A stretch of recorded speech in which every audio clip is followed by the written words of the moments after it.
자, 오늘 청와대에서 취임 100일 기자회견을 했는데요. 네. 우리 정상근 기자는 청와대 출입은 아니죠? 네, 청와대 출입은 아닙니다. 미디어 오늘은 취재해온 기자들을 취재하는 기관이죠? 네, 맞습니다. 간접 취재. 그렇죠. 거의 뭐 기자들 적중률이 좀 떨어지나요, 그럼? 적중률이요? 예. 뭘 예상했길래? 기사의 적중률. 아, 기사의 적중률이요? 예. 또 오히려 뭐 2차 취재를 하니까 뭐 비교 좀 높지 않은가 네, 자부를 하고 있습니다. 노무현 대통령께서 그랬잖아요. 직접 취재는 하지 않고 다른 기사 쓴 거 받아 쓰고 앉아있다고. 아, 저희는 받아 쓰진 않고요. 아, 취재를 해요? 네. 만약에 뭐 사회적 이슈가 있다 그러면 예. 그 취재를 한 기사를 취재를 하거나 네, 그렇습니다. 그 미디어 오늘 그 취재를 잘하잖아요, 또. 네. 내용이 좋고. 그런데 오늘 청와대 분위기는 어떻게 봤어요?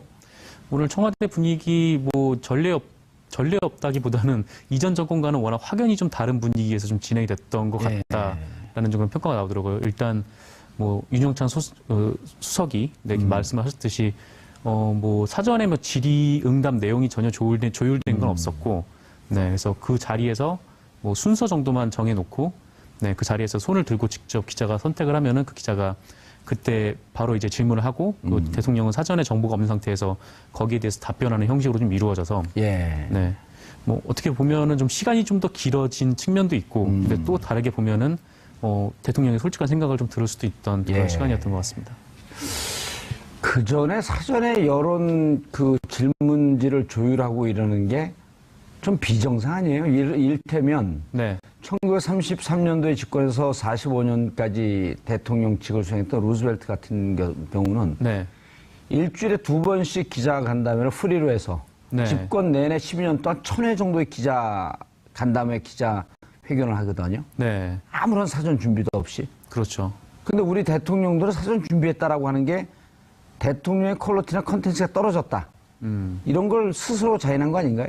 뭐 그렇게 볼 수 있죠. 일단 뭐 박근혜 전 대통령 같은 경우에는 뭐 일단 기자회견 자체를 안 했으니까요. 근데 기자들이 직접 사전 짜는 것도 못 읽었대잖아요. 네, 뭐 사전에 질문지를 조율을 했고, 근데 더 황당한 거는 그렇게 뭐 사전에 질문이 다 조율이 돼서 그게 밖으로 유출이 돼서 저희 미디어오늘이 그거를 취재해서 아마 기자회견에 이런 질문이 나올 것이다라는 보도까지 나왔는데, 근데 그럼에도 불구하고 연기를 하는 모습을 좀 보여줬었다는 거죠. 네.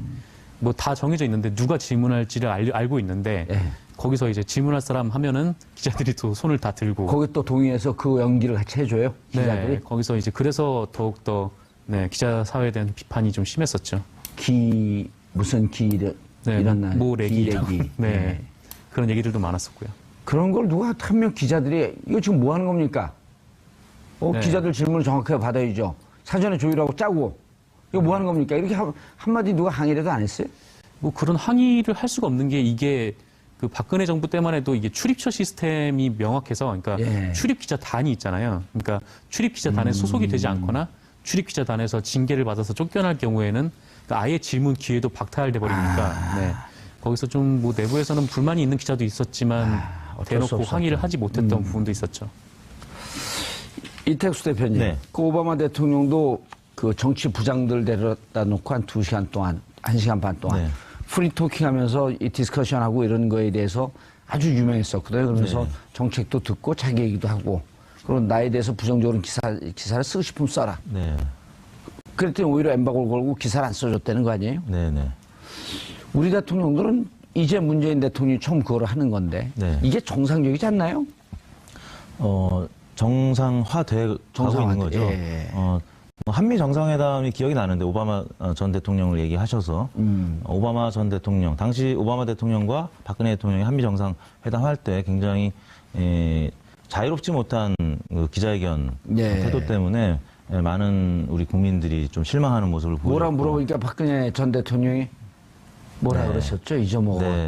그 현장에서 그 예기치 않은 질문에 대한 답변은 전혀 못했던. 네. 그래서 뭐 소통 방식의 차이가 아니겠느냐라고 그냥 애써 좀 변하는 분들도 있었는데 최순실 사태가 터진 다음에 비로소 그게 아니었었구나라고 또 실망을 굉장히 이제 크게 했었던 건데요.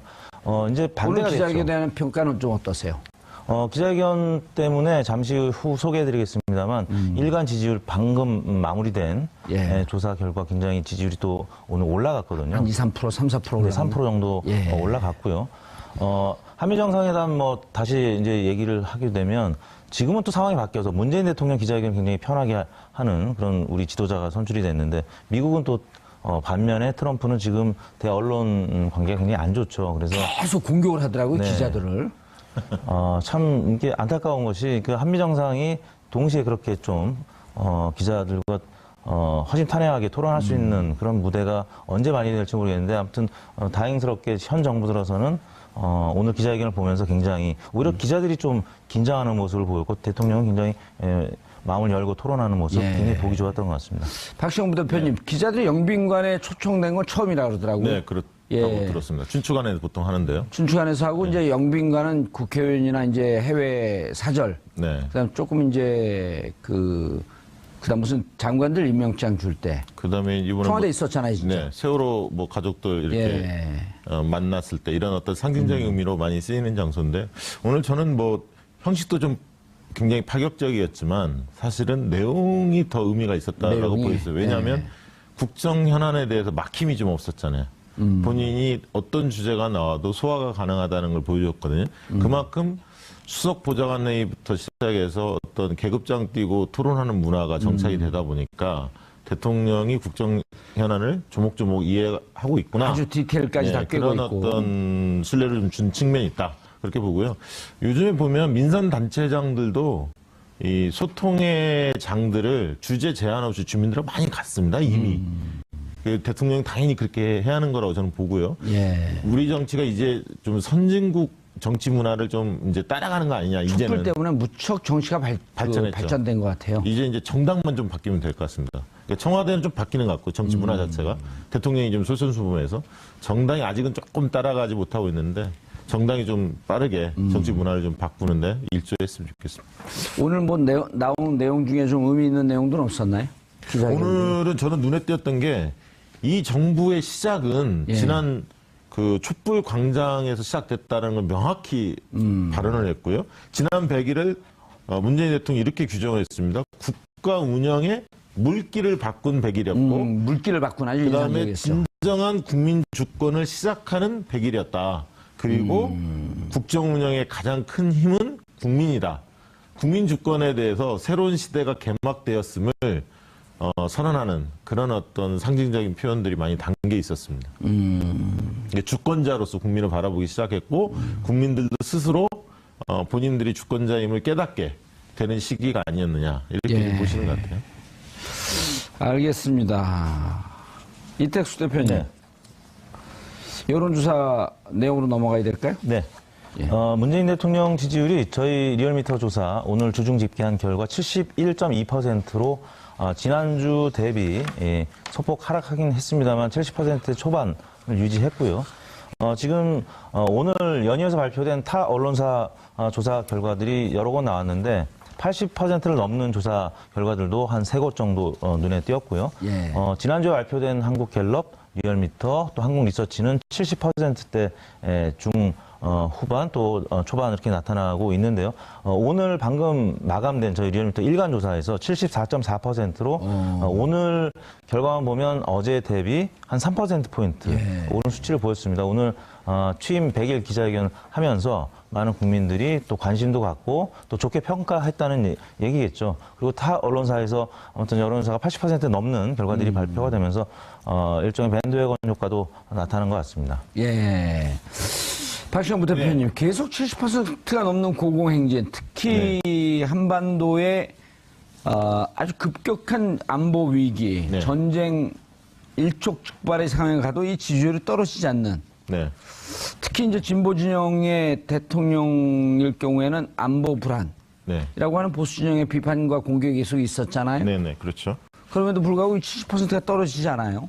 리얼미터 조사를 보면은 이제 보수층에서 긍정평가가 40.9, 부정평가가 47.7로 부정평가 근소하게 높았습니다. 근데 뭐 이유가 여러 가지 있겠습니다만 안보에 대한 어떤 그 이슈들이 좀 부각을 했고 예. 야당이 그 최근에 발표한 뭐 문재인 케어 관련해서도 선신성 정책 아니냐 그런 어떤 공격이 좀 거셌고 또 계란파동 뭐 이런 것들이 좀 맞물리는 것 같은데 문제는 이런 것들이 보수층의 결집의 흐름은 나타나고 있지 않다는 거죠. 그러니까 한국당의 지지도 자체가 10% 내에서 계속 움직이고 있기 때문에 약간 이제 그 야당의 공세 그리고 안보에 대한 어떤 이슈가 부각되면서 잠시 보수층이 약간 이탈을 하고는 있습니다만 큰 흐름상 크게 이탈한 것 같지는 않고요. 아까 이제 전화조사에 비해서 ARS 조사가 조금 낮게 나오는 경향이 최근에 좀 보였는데 최근 이제 일간지나 그 공중파 방송에서는 80% 이상 다 높게 나왔습니다. 그래서 그 이유는 한마디로 얘기하면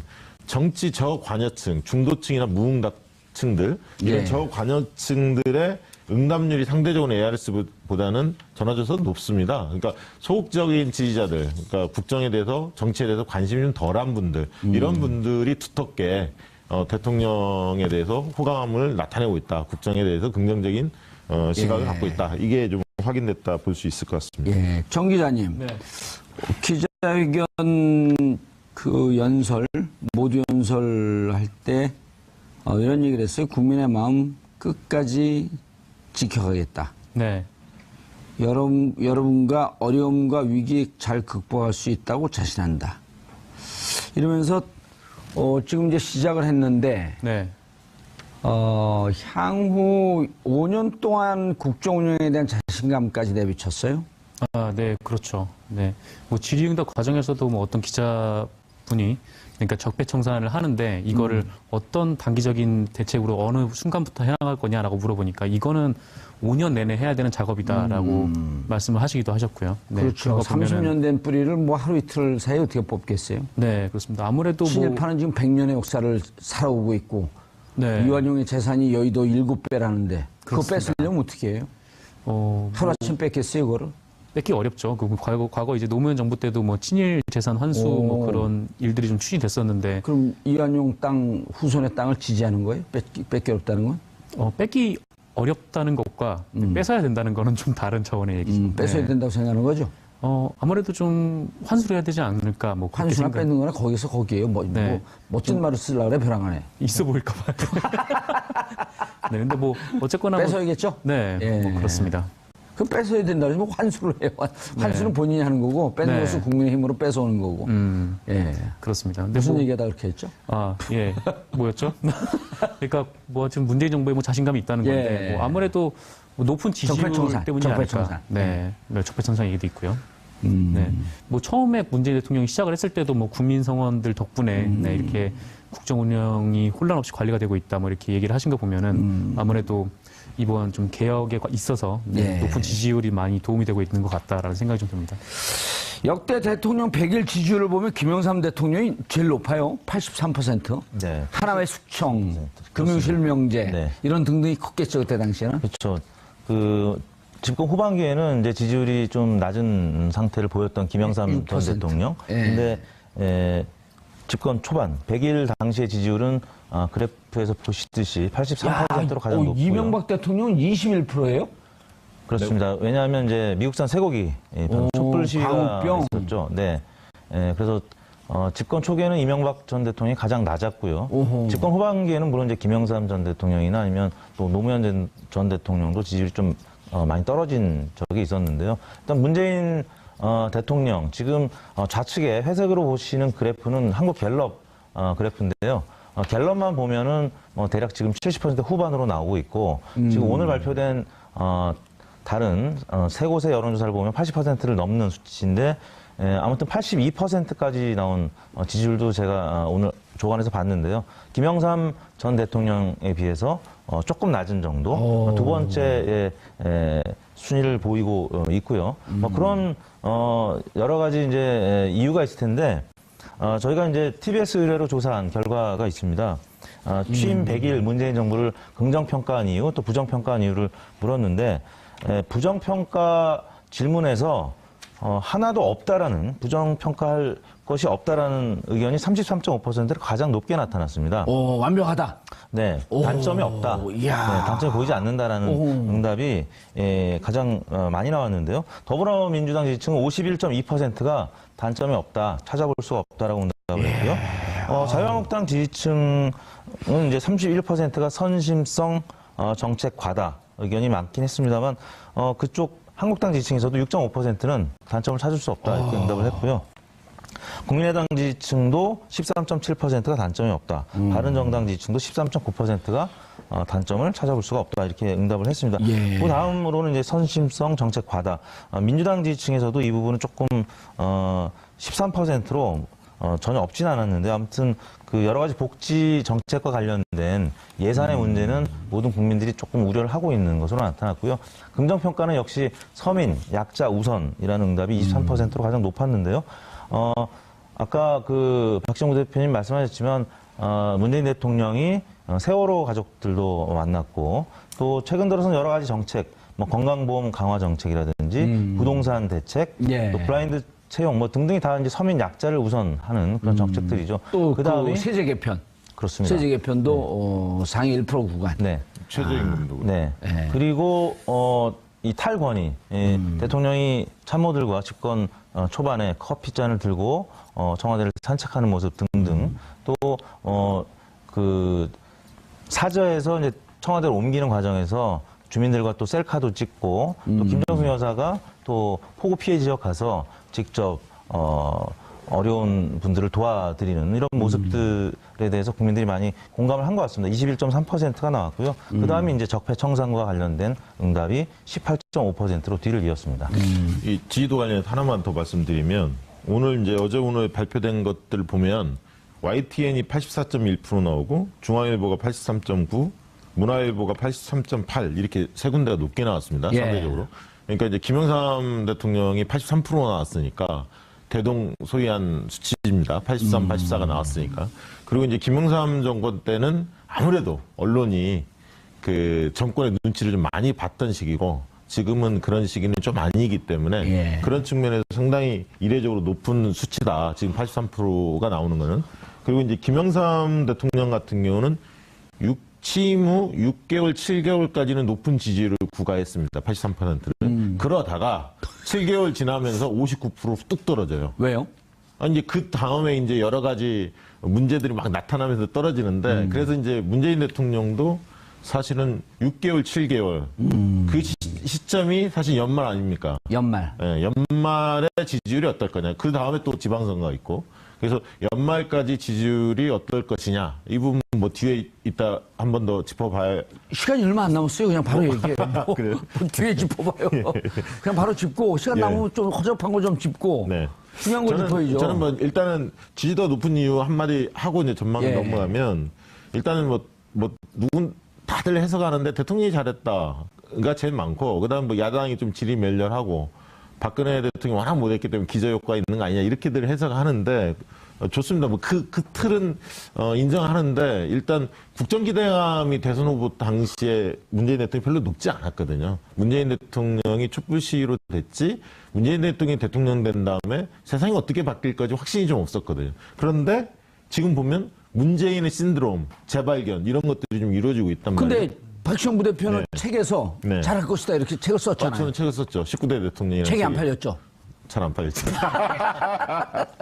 예측은 정확히 맞았는데. 근데 이제 왜 그러냐면 집권하자마자 보니까 일의 우선순위를 잘 알더라는 거예요. 맥을 잘 짚더라는 거예요. 5년 뭘 동안. 먼저 해야 하는지. 5년 동안 예습을 한. 그렇죠. 참여정부에 대해서 실패했던 경험도 있고 뭐 성공했던 경험도 있지만 그거를 잘 곱씹어 보신 것 같아요. 그러다 보니까 국정운영 노하우가 축적이 되면서 어떻게 보면 완급 조절을 굉장히 잘합니다. 그러니까 적폐 청산하는데 청와대가 전면에 안 나서고 부처나 기관이 나서게 하거든요. 예. 후방 지원을 하면서 그러니까 말은 별로 안 나오게 하면서 실효성 있게 다가서거든요. 그렇죠. 원래 굉장히 일은- 현명하고 영리하게 대처하고 있다. 그런 느낌이 좀 들고요.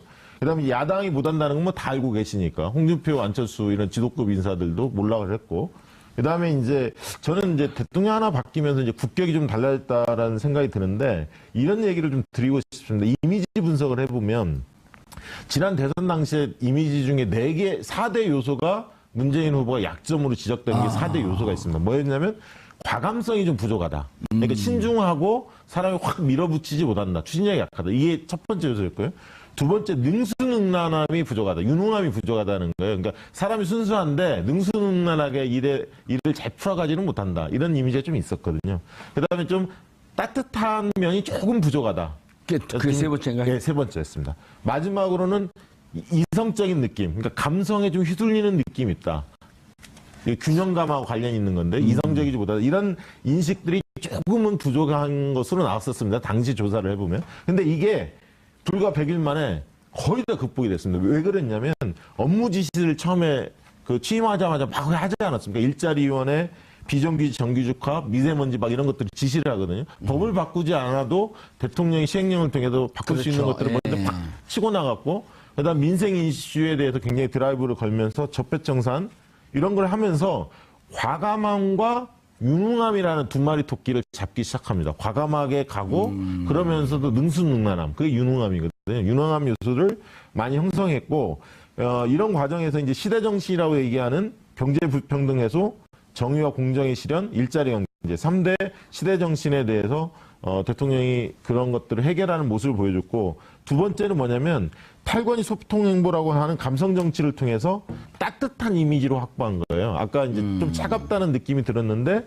감성 정치를 하면서 따뜻함을 확보했고, 마지막으로 균형감, 이성적인 이미지는 외교 안보 문제와 인사를 다루면서 좀 균형감이 있다라는 느낌, 이성적이다는 느낌이 좋습니다. 그래서 저는 지금의 대통령 이미지는 아이디얼 타입이라고 하는 이상적인 이미지, 상에 상당히 대통령이 부합된 이미지로 나타나고 있다 때문에 당연히 지지도가 높을 수밖에 없는 거죠. 왜냐하면 임기 초반에는 대통령의 자세와 국정 스타일을 중시하거든요. 뭐 성과가 바로 나오는 시기 아니기 알겠습니다. 때문에 그렇기 때문에 지지도는 높을 수밖에 없는 거 아닌가 이렇게 생각이 듭니다. 이택수 대표님, 조사는 여기서 했는데 말은 저쪽에서 더 많이 해요. 오늘은 윈지. 오늘은 윈지 코리아가 뭐 컨설팅 또 우리나라의 최고의 회사다 보니까. 둘이 서로 해석을 이렇게 아주 굉장히 쭉쭉 밀어주고 잘해주고. 땡겨주고 하는 관계예요? 네, 여론조사 리얼미터 제일 잘합니다. 그 여기서 여론조사 그쪽으로 던져주면 탁파닥 아니 근데 의미가 있는 얘기네. 그 네 가지는 사람들이 다 이 불만이었었던 측면인데 네. 이게 집권하면서 극복이 되고 있다. 그러니까 그때 당시 지지하지 않거나 불안했던 사람들조차도 오히려 네. 반전의 매력을 느낀다. 그렇죠. 그 지난 대선 때 취약 지역이나 계층을 좀 본다면 대구 경북에서 지난 대선 때 문재인 대통령의 득표율이 대구가 21.8, 경북이 21.7, 방송 3사에서 출구조사 집계한 내용인데요. 20%대 초반밖에 대구 경북에서 득표를 못했는데 지금 그 지역에서 43% 정도의 지지도가 나오고 있거든요.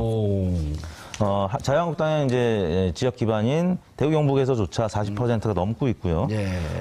또 다른 연령대도 실제 득표율보다 훨씬 더 높은 지금 국정 수행 지도를 나타내고 있는데, 뭐 20대 같은 경우는 47%가 득표를 했는데 지금은 81.6%가 문재인 대통령이 잘한다고 응답을 하고 있고, 30대는 83.3%가 응답을 해서 실제 투표했던 것보다 한 20, 30%가 더 지금 높은 지지율이 20, 30대도 나오고 있고요. 그럼 지금 투표를 하면 75%에서 80% 득표하고 그게 나올 수 있죠. 홍준표는 한 5%하고.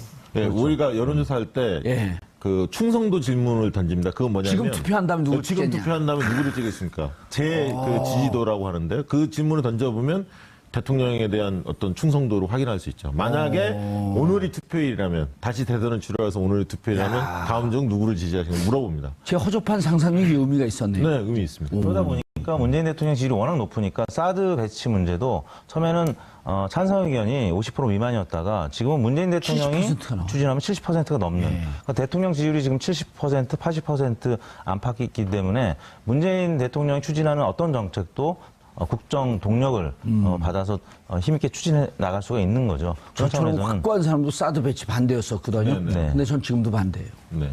근데 대통령이 그 메시지를 참 잘 던지시는 것 같아요. 뭐냐면 화두를 계속 끌고 나가는 게 뭐냐. 국가의 역할이 게 도대체 뭐냐.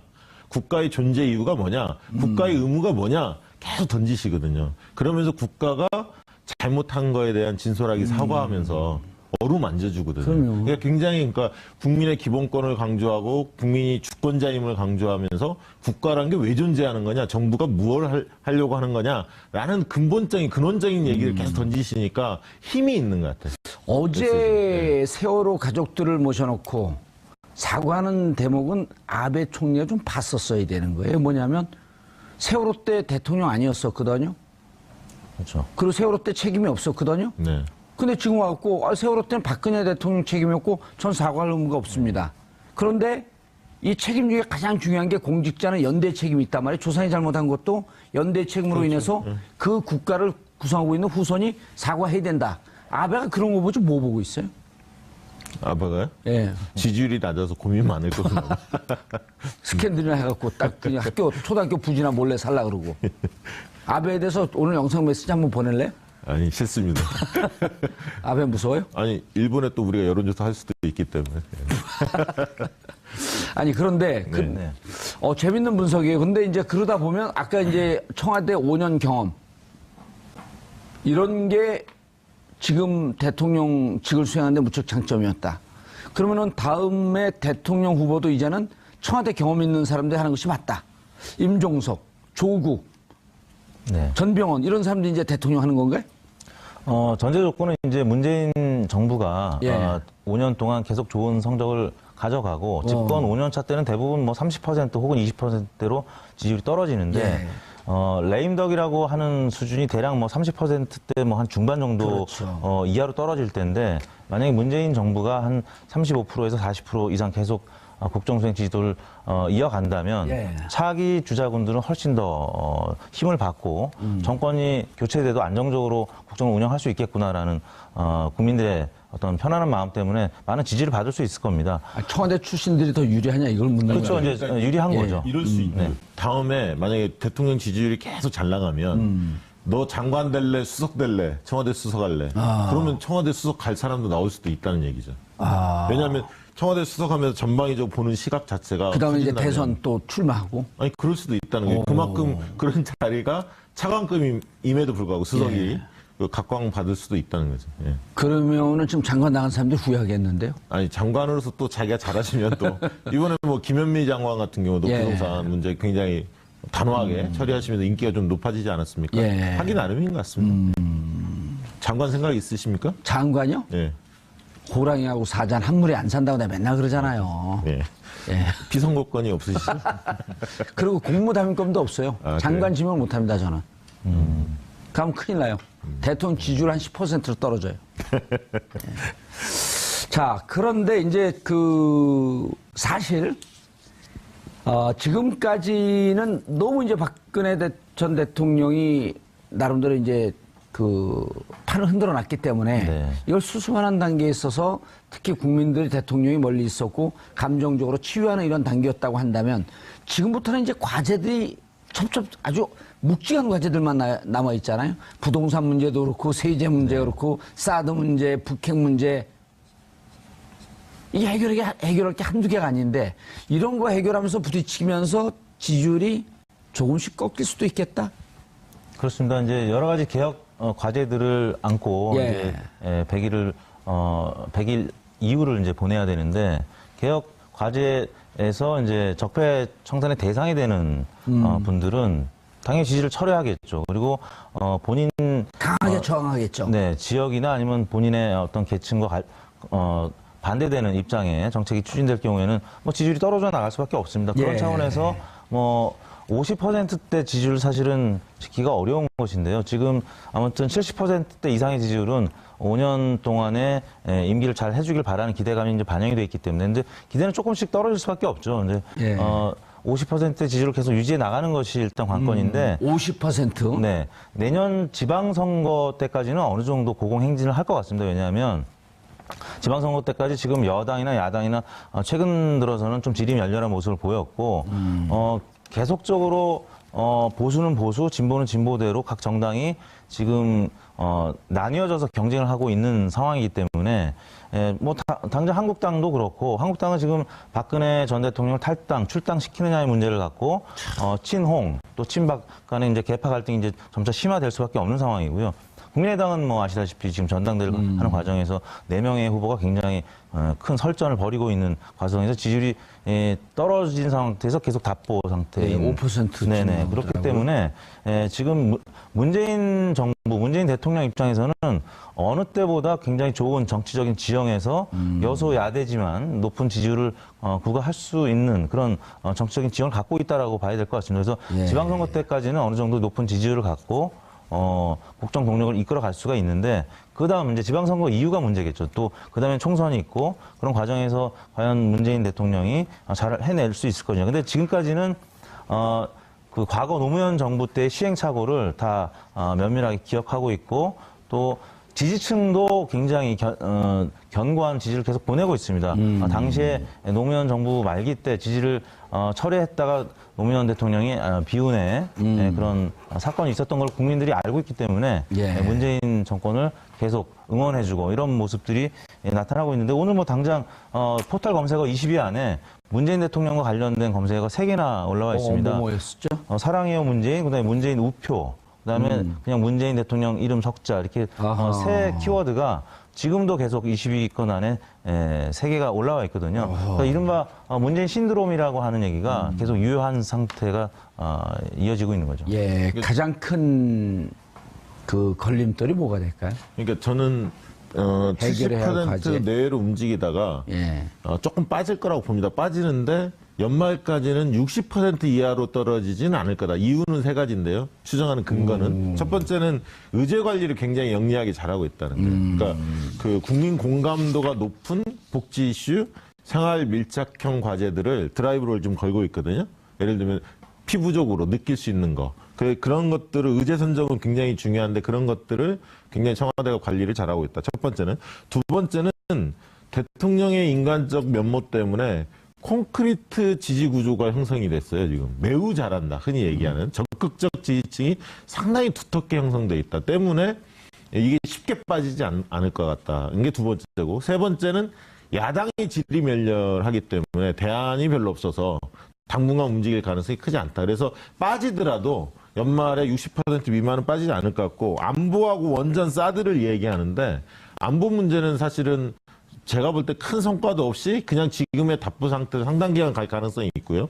사드 문제는 대통령 리스크는 아닌 것 같아요. 사드 추가 배치하고 뭐 이런 과정이 지금 그런 부분에 대해서 70%가 지지를 보내고 있거든요. 사드 추가 배치에 대해서. 그래서 대통령 리스크가 아닐 것 같고 원전도 사드가 아니다. 예, 원전도 공론조사의 결과를 봐야겠습니다. 오늘 대통령의 메시지가 굉장히 중요합니다. 뭐라고 얘기했냐면 탈원전을 급격하게 추진하지 않겠다라고 말씀하셨지 않습니까?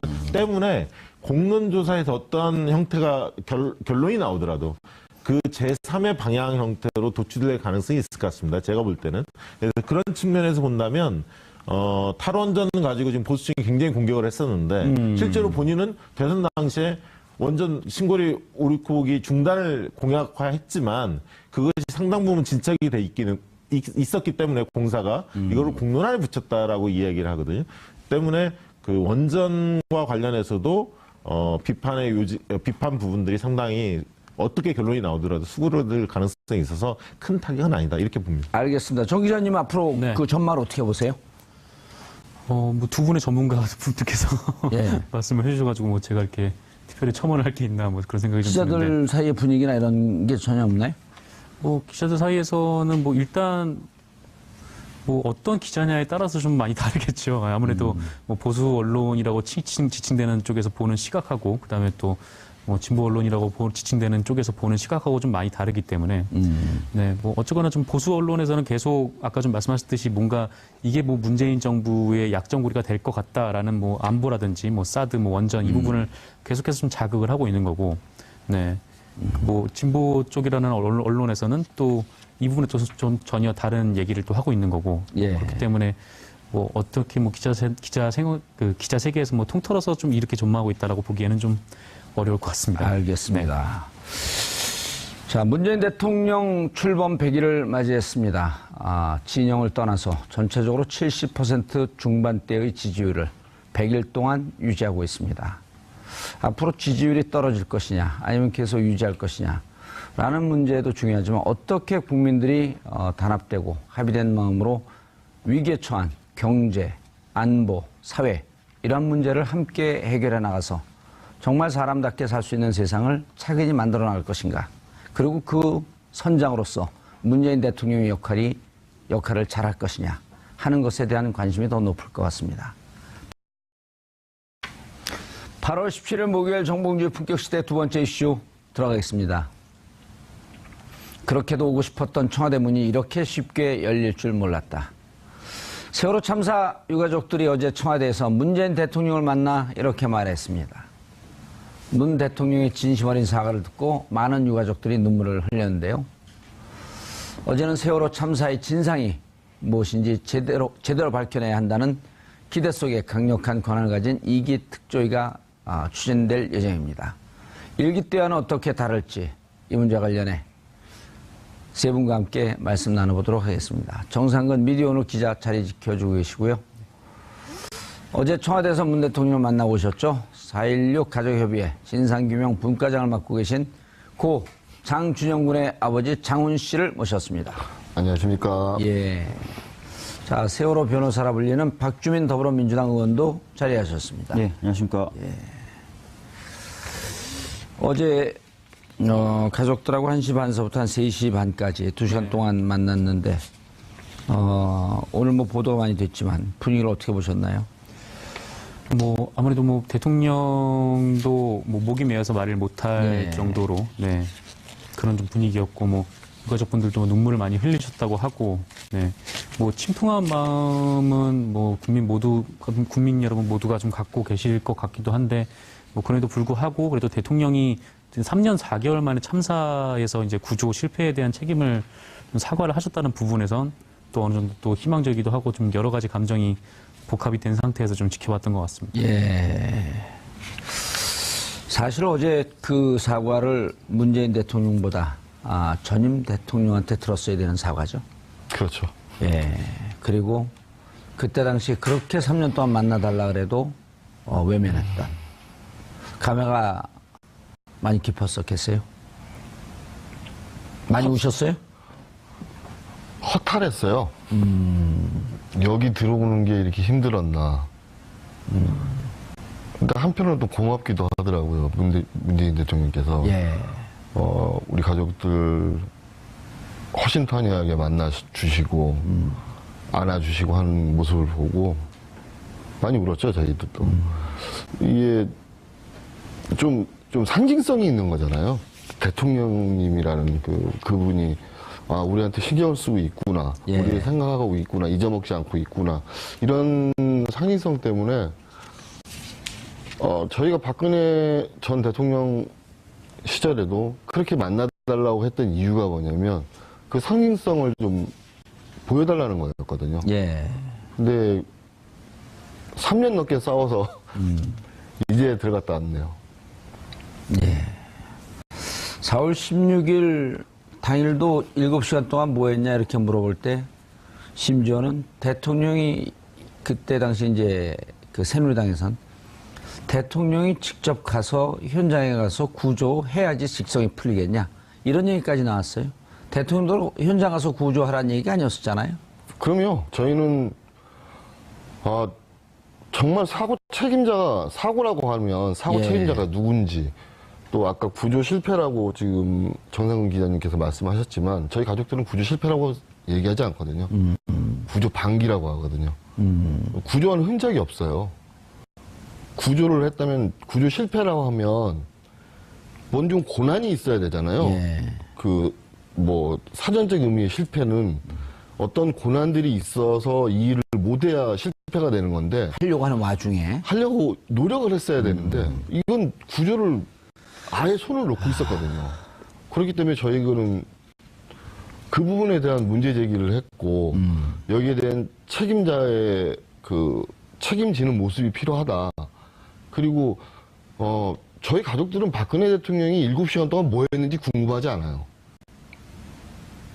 그 골든타임이라는 자기네들이 말하는 그 골든타임이라는 그 시간 동안 국가 시스템이 어떻게 돌아갔고 대통령이라는 사람이 어떠한 말을 어떠한 지시를 내렸는지 이런 게 궁금했던 거죠. 그런데 맥없이 저희 가족들한테 대통령을 공격하네. 아니 공격을 당할 만한 일을 했으면 공격 당해야 되는 게 당연한 거 아닙니까? 그러니까 상식이 없는 거죠, 상식이. 예. 박주민 변호사님, 오늘 문재인 대통령 출범 100일. 사실 이제 오늘 가장 중요한 행사가 기자들과의 기자간담회나 기자회견이었을 거고, 어찌 보면 어제 세월호 가족들을 만난 그 전날 이제 8.15 경축사, 1년 중에 가장 의미 있는 경축사가 3.1절과 이제 8.15란 말이에요. 네. 중요한 날이 사이에 껴있는 어제 세월호 가족들을 만났다라고 하는 것은 무척 의미가 있는 그 행사였을 것 같은데, 왜냐하면 출범할 때부터 100일 동안이 가장 중요하다. 근데 100일 전후로 해서 100일 날 나올 수 있는 기사에 일면 톱 기사를 세월호 가족들로 장식하게 했다. 무척 신경을 쓰고 있었던 것 같은데요. 예, 뭐 8.15 경축사 때도 그러셨고 또 오늘도 말씀하셨다시피 이 문재인 정부는 사실은 촛불로 예. 인한 촛불로 탄생된 정부와 정권입니다. 그렇기 때문에 문재인 대통령님도 항상 촛불의 의미와 또 촛불 시민들의 요구를 무겁게 받아 안으려고 하셨고요. 다들 기억하시겠지만 작년 겨울에 촛불에서의 또 큰 부분이 세월호 참사와 관련된 진상규명과 피해자분들에 대한 지원이라든지 이런 부분들이었습니다. 그렇기 때문에 그런 연속선상에서 예. 어제로 면담 일정을 잡은 것으로 보여집니다. 예. 어찌 보면 그 2012년 말서부터 2013년 내내 매주 토요일마다 국정원 대선 댓글 개입에 대해서 진상을 밝혀라.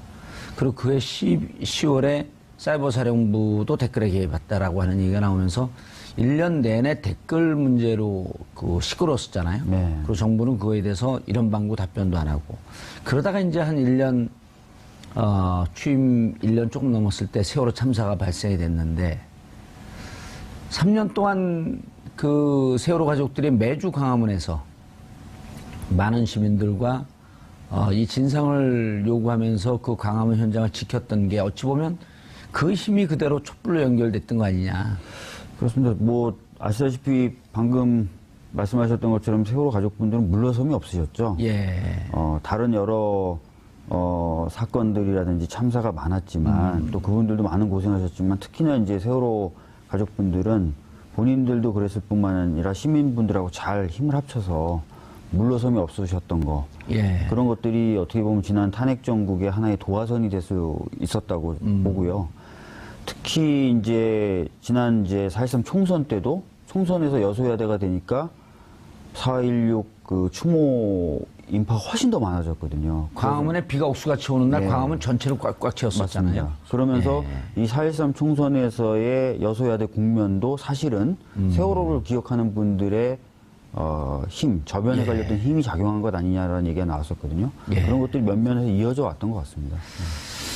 그 장훈 그 아버님 같은 경우는 거의 누구보다도 적극적으로 이 문제를 제기하면서 거의 3년 동안을 길바닥에서 잠을 자고 노숙을 하면서 3년을 버텨왔잖아요. 네네. 힘들지 않으셨던가요?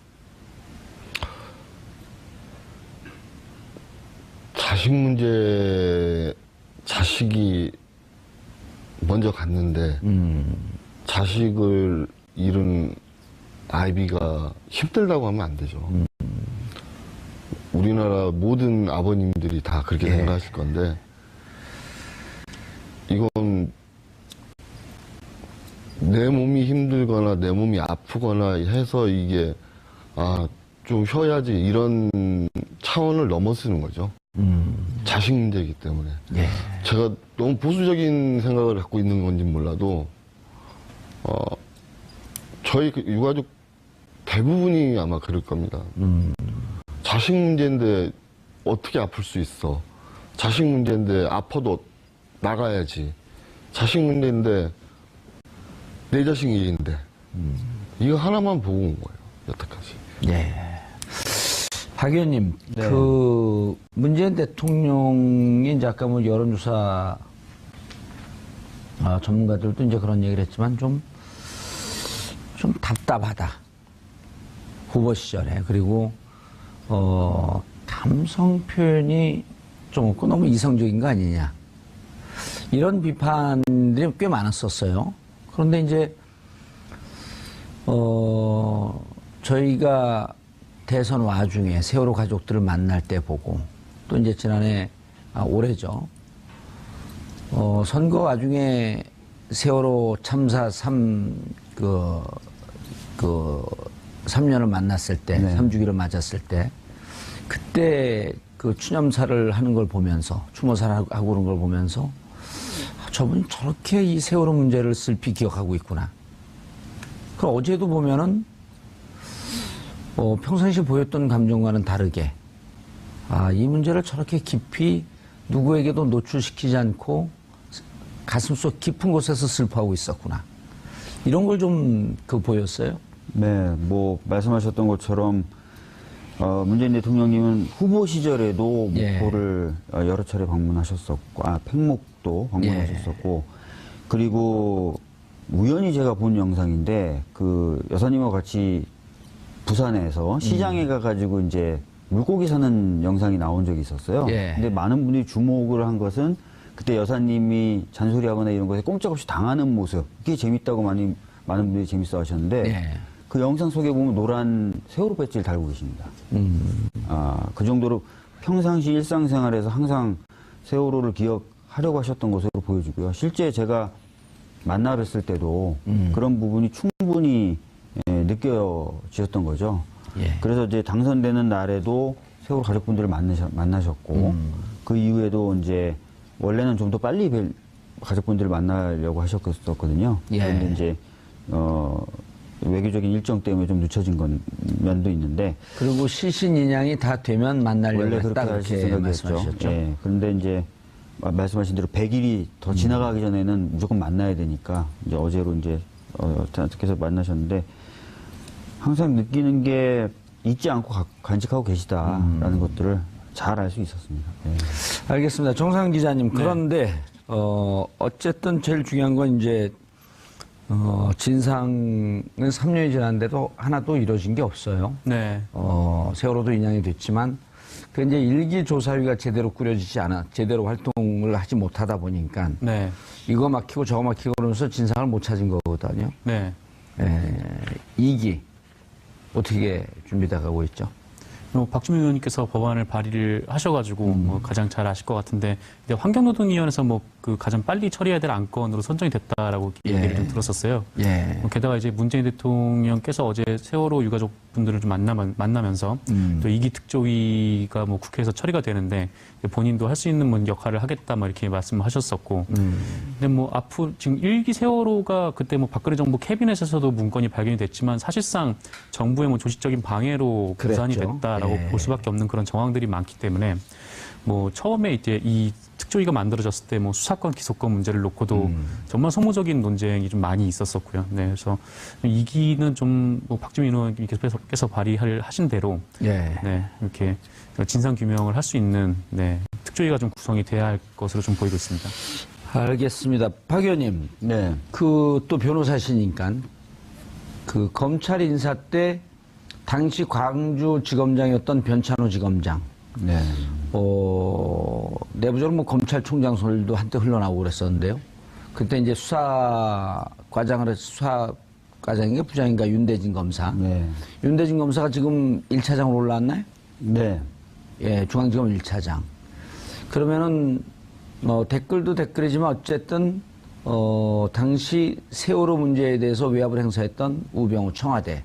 이런 등등까지도 뚫고 이제는 다시 한번, 세월호 문제를 다시 조사해보겠다. 이런 의지도 검찰에 좀 있는 거 아닌가요?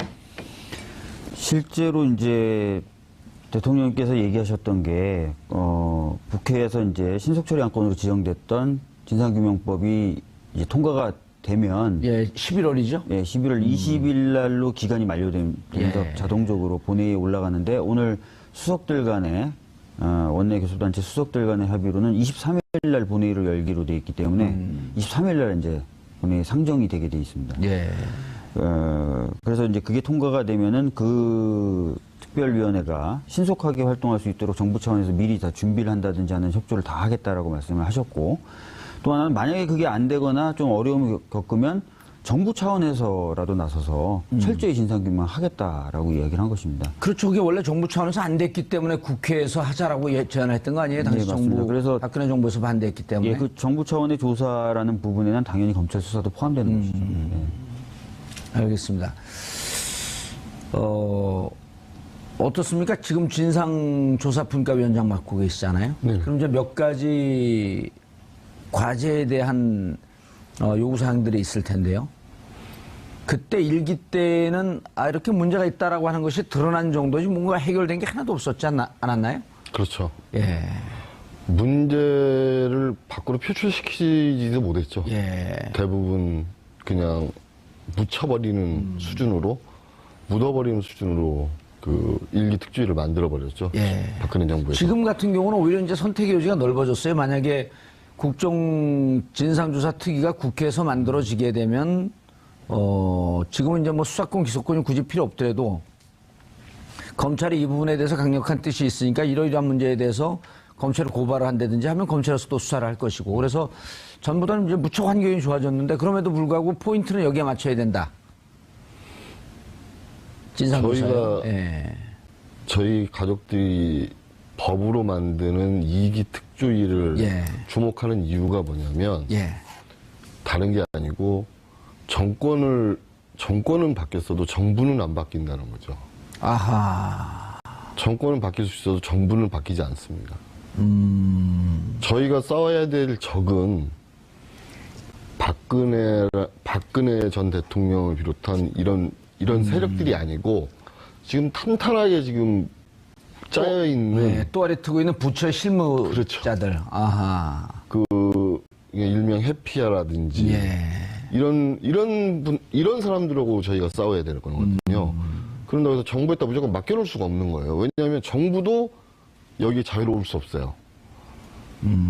그렇기 때문에 저희가 법으로 만들고 국회에서 법으로 만들어서 특조위를 만들고 특조위에서 조사를 하고, 특검 얘기를 자주 하시는데, 검찰이나 특검 얘기를 자주 하시는데, 예. 자, 검찰은 기소를 해야 돼요. 기소를 하기 위해서 조사를 하는 거잖아요. 그렇죠. 그러나 특조위는 조사를 해서 기소를 할 수 있는 부분을 빼내는 거잖아요. 더 광범위하게 조사할 수 있다는 거죠. 그 부분이 저희는 필요한 거고요. 그래서 지금 저희가 지금 생각하고 있는 부분들은 이 지휘체계, 도대체 그날 지휘체계가 어땠는지, 또 그날 위에 뭐 대통령이 없거나 비서실장이 없거나 뭐 국무총리가 없으면 안보실장이라도 그 지휘를 해야 되는데 왜 이런 지휘체계상에 지휘를 못했는지, 또 해경 내부에서도 그 지휘체가 가동하면 한마디만 하면 되는 거거든요. 탈출하라. 탈출시켜라. 예. 근데 한마디를 안 하는 거예요. 그게 지금 제일 저희가 밝히고 싶은 부분인 거예요. 예. 그래서 어떻게 생각하실지 모르겠지만 진상규명이라는 걸 제가 한번 생각을 해봤어요.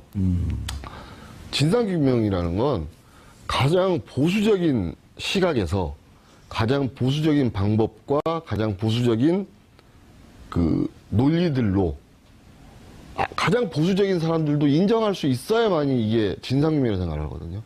자, 배가 넘어지고 왜 안 구했고 이런 것들이 일일이 다 까발릴 수 있어야 되는 거죠. 정부에서 한다고 하면 저는 정부를 못 믿습니다. 지금 정권이 바뀌었다고 해서 이 정부를 믿느냐? 아니요. 어허. 절대로 안 믿어요. 저희 가족들은 그렇습니다. 그래서 세월호 특조위가 탄탄하게 꾸려지는 것만이 네. 진실에 접근할 수 있는 길이다. 그렇죠. 자, 특조위뿐만 아니라 그 세월호 유가족들의 요구사항이 있어요. 네네. 예. 그걸 좀 소개시켜 주시죠. 의미하고. 우선 아직 추모관인도 지어지지도 않았고, 그 다음에 부지도 없고, 또 예. 아이들이 그 납골 시설에 여기저기 다 흩어져 있다고요? 네, 세 군데로 나뉘어져 있죠. 그런 걸 국민들이 잘 몰라요. 저 안타까운 일인데 눈물이 나려고 그러는데 학교에서도 쫓겨났어요. 저희 가족, 저희 아이들이 강제로 쫓겨난 거죠. 예. 그래서 지금 교육청에 임시로 교실을 만들어서 기억교실이라고 해서 만들어 놨는데 아이들을 한꺼번에 모아놔야 될 거 아닙니까?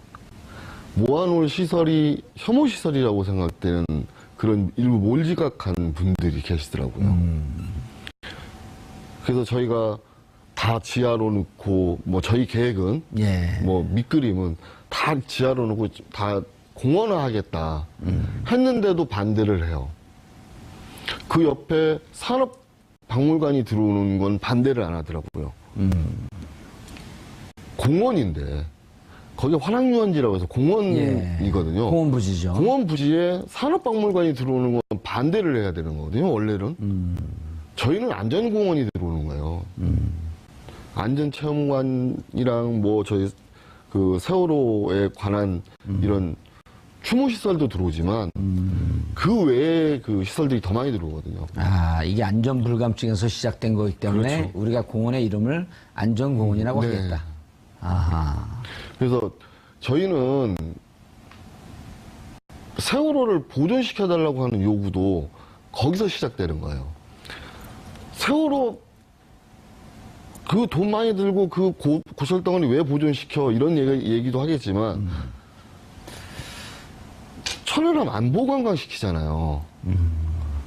천안함 보면 북한에서 뭐 이게 뭐 설왕설래를 하지만 북한에서 어뢰를 발사해서 천안함이 저렇게 됐다. 예. 그것만큼 확실한 교육적 가치 있는 게 있나요? 세월호도 마찬가지라는 거죠.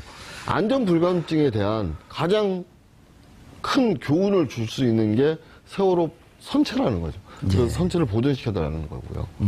그리고 2015년에 통과가 됐죠. 아니 2014년인가요? 15년인가요? 저기 지원특별법이 2014년 말 9월, 10월 이 무렵에. 예. 지원특별법 상에 보면 트라우마 센터도 짓게 국립 트라우마 센터도 짓게 돼 있고요. 그다음에 뭐 여러 가지 지원 시설들 뭐 다 하게 돼 있는데 아무것도 된 게 하나도 없어요. 뭐 그렇다고 뭐 재단도 신경 써주지도 않고. 박 의원님, 네. 그 지금 이제 그 장훈 씨께서 얘기하신 그 문제가 이제 박근혜 정권 시절에서는 세월호 뭐 조직적으로 진상규명도 방해했고 어쨌든 세월호를 알리고자 했던 예술인들도 블랙리스트로 해갖고 만여 명을 묶어놨고 그래서 이제 거기에서는 결코 할 수 없었던 건데 이제 정권이 바뀌었단 말이에요. 네. 그럼 우선순위를 정해서 이 가족들의 요구를 해결해야 되지 않나요? 네, 맞습니다. 지금 그래서 이제 어제도 이제 가족분들께서 방금 말씀하셨던 그런 요구사항을 쭉 전달했고요. 네, 대통령께. 네, 그래서 이제 진상규명 관련돼서는 아까 말씀드렸던 그 사회적 참사 진상규명에 관련된 법에 따른 특조위가 뜨면 예. 바로 활동할 수 있도록 준비단을 좀 만들어 보자라는 얘기가 좀 됐고요. 그 다음에 지원 관련돼서도 지금 그 피해자 지원법이 있는데 그 지원법에 따른 치유 기간이 다 끝났어요. 그래서 개정안이 그 기간을 늘리는 개정안이 국회에 계류되어 있는데 그게 통과되면 제일 좋지만 안 되면 만약에 정부 차원의 노력을 하겠다라는 얘기도 나왔고요. 그다음에 추모공원 관련돼서도 가족분들의 의사를 반영해서 잘 진행될 수 있도록 그 지자체하고 노력하겠다. 협조를 해야 되나요? 중앙정부 뜻만 갖고 될 수 있나요? 사실 이제 아까 말씀하셨던 것처럼 이제 그 예정된 부지 또는 예상되는 부지 주변의 분들이 반대하고 계신 게 사실입니다. 그러다 보니까 정부 차원에서도 이걸 밀어붙이기가 뭐한 거죠. 그래서 설득하고 논의하는 과정을 좀 거쳐야 됩니다. 그런 작업을 충실히 하겠다라는 거죠. 예. 예. 지자체에서는 좀 우호적인가요? 지자체 권한은 전혀 그 관여되지 않나요? 그 화랑유원지에 대해서. 지자체가 사실은 이제 부지를 내놔야 되는 거 아닌가요? 네, 선정을 해줘야 되는데 지금 현재는 이제 지자체 내에서 이게 해결하기가 어렵다. 그러니 이제 좀 결정을 차라리 중앙정부에서 해줘라. 그런 식으로 지금 약간 결정 구조가 예, 왔다 갔다 하고 있는 그런 상황입니다. 지방자치 안산단체장이 당이 어디 당인가요? 더불어민주당입니다. 예. 더불어민주당인데 협조가 잘 안 돼요? 아무래도 이제 지자체장의 경우에도 여러 가지 정치적 이해관계가 있으니까 저희들이 계속 뭐 이야기는 하고 있는데 또 지자체 단체장 입장에서는 반대하는 시민들의 입장도 완전히 예. 무시하기는 어렵다는 것이겠죠. 그러다 보니까 그럼 반대하는 분들, 그 또 해야 된다라고 하는 분들을 공개적으로 그 토론을 하면서 견해를 모아나가면 될 텐데. 사실은 그 과정을 몇 번 거쳤습니다. 예. 몇 번 거쳤는데 양쪽의 입장이 충분히 다가서질 않는 거죠. 그래서 뭐 청책회나 이런 것들 몇 차례 개최를 하고 예. 했었었는데 그러다 보니까 이제 지자체 입장에서도 선뜻 이렇다라고 결론을 못 내렸던 상황입니다. 9.11 테러 현장을 가보면, 네. 그 테러를 잊지 말자라고 하는, 기념관이 있고, 그런데 기념관에 테러에서 희생당한 분들이, 납골당을 거기다 만들면 혐오시설이기 때문에 저기, 어디 그 뉴욕 외곽으로 그 시설물을 이제 납골 시설물을 빼내면 전 세계인들이 동의할까요? 그래서 뭐 아무래도 저희들은 그렇게 생각하지 않는데 예. 아무래도 우리 사회의 전통적인 예. 인식이 아직까지는 어떤 그런 시설에 대한 거부감이 좀 있다 보니까 충분한 좀 설득 작업이 좀 필요할 것 같고요. 예. 저는 이 의견에 약간 좀 반대 의견인데요. 우리나라 전통으로 보면 우리나라는 사당을 모셨어요, 집에. 신주를 모시고요. 그 다음에 위패를 모시고, 사당에다가. 예.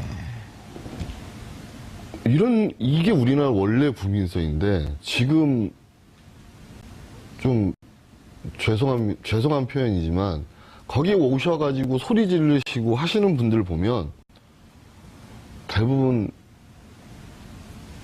그 지역에서 이렇게 오래 사시던 분들이 아니에요. 그러니까 일명 떴다방. 또 그리고 그 일부 조합장들, 재건축 예. 그 조합장들. 그러니까 목적 의식이 있다는 거예요.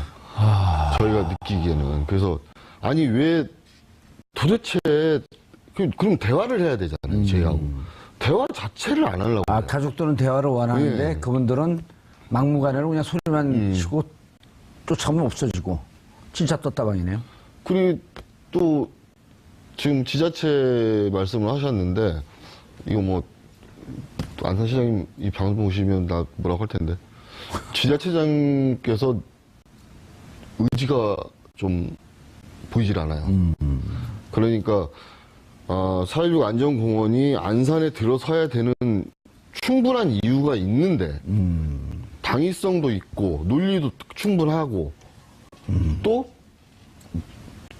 안산 시민 대부분들이 다 여기 동의해요. 예. 그런데 이 대부분의 사람 말고 반대하는 사람 의견을 끌어올리는 거예요, 계속.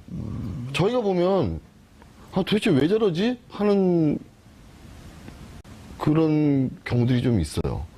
박 의원님, 네.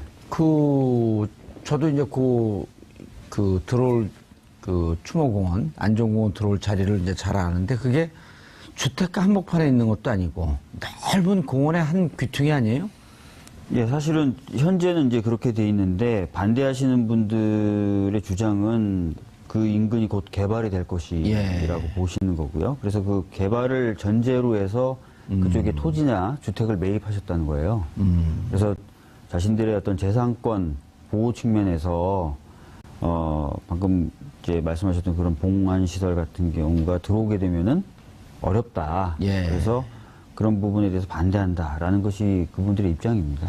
그런데 이게 이제 보통 우리가 지역에 납골당 들어오는 걸 주택가에 들어오고 그런 걸 반대, 종교시설을 위장해서 들어오는 걸 반대하고 그러는 게 수천 기 이렇게 들어오면서 납골 장사를 하는 거 아니에요? 어떤 이런 사회적, 역사적 의미도 없이 납골당을 이제 이렇게 분양하고 팔아먹고 이런 장사 속 때문에 이제 그런 데다가 주택가 한복판에 2,000기, 3,000기로 들어오는 걸 반대하는 건데 지금은 304명이 한 곳에 모이고 더 이상 추가될 이유가 없는 거 아니에요? 네, 그리고 이런 참사를 우리가 잊지 말자. 이게 안전 불감증이 만들어낸 잘못된 사회구조가 만들어낸 이런 참사이기 때문에 그걸 잊지 말자라고 하는 그러한 상징적 그 추모의 뜻으로 갖다놓은 건데 그게 혐오시설이 될 수 있죠. 그러니까 사실은 그래서 가족분들이나 또는 그 관련돼서 고민하시는 분들이 갖고 계신 생각은 말씀하신 대로 이제 거기가 이제 계속해서 납골 시설이나 이런 것들이 확장되는 것도 아니고. 그렇죠. 또 하나는 역사적이고 사회적인 의미가 담긴 공간이 될 것이고. 예. 또 하나는 세계 어느 곳에서도 볼 수 없을 정도로 정말 아름답고 훌륭한 그런 공간으로 조성을 할 계획이거든요. 예. 그래서 이제 그런 내용들을 좀 설명을 해드리면 오히려 이제 주민분들이나 반대하시는 분들 중에서도 충분히 납득을 하실 수 있다고 생각을 하는데 대화가 지금 안 이루어지는 거군요. 실제로 이제 진행됐던 과정을 보면은 대화가 잘 안 이루어진다든지 또는 말씀을 드려도 잘 이제 설득이 안 되는 그런 모습들이 계속 있었던 것이죠. 아버님, 그 보면은 이제 이 세 군데로 나눠진 납골당 세 군데로 지금 이제 나눠져 있잖아요. 보면은 자주 가지만 어쨌든 1년에 가족분들이 2번은 꼭 가더라고요. 생일 때 1번 가고, 그 다음에 이제 그 참사 당일날 또 가고. 네.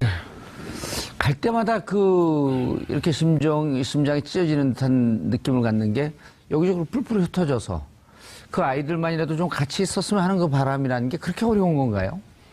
초반에 그러니까 안산시에서 한 군데의 시설에 다 모으자. 예. 초반에 이렇게 얘기가 있었어요. 그러니까 이제 그 수습하는 기간 중에. 근데 그때 얘기했던 데가 어디냐면 꽃빛공원인가요? 네. 그 외부에 비바람 다 막고 지금 있는 그런 곳에 모으자는 거예요. 그래서 저희 가족들은 반대를 했죠. 정부에서 이거는 어떻게 돼서 이 참사에 대해서 제대로 만들어서 이 아이들을 모아야 된다. 그런 식으로 얼렁뚱땅 모을 생각하지 마라 이렇게 얘기를 했었거든요. 예. 그런데 지금 너무 오래 끌죠. 예. 시간이. 박 의원님, 네. 지금 정부 뜻은 이런 건가요? 국회에서 특조위가 법안이 통과돼서 특조위 구성이 되고, 그럼 이제 특조위 활동에 대해서 정부가 적극적으로 지원과 협조를 아끼지 않겠다. 네. 국회에서 이게 안 될 가능성도 있나요? 아닙니다. 신속 처리 안건으로 지정을 하려면 해당 상임위, 제가 아까 말씀하셨던 예. 대로 환노위의 경우에도 이제 3분의 2 이상이 동의를 해줘야 되거든요. 어허. 그 당시에 그래서 국민의당과 정의당이 다 같이 동의를 해준 겁니다. 근데 지금 특별하게 아직까지 거기에 대해서 다른 의견을 표명하고 있지 않기 때문에 예. 당연히 본회의에 11월 23일 날 상정이 되면은 찬성 의결을 할 것으로 보여지고요. 예.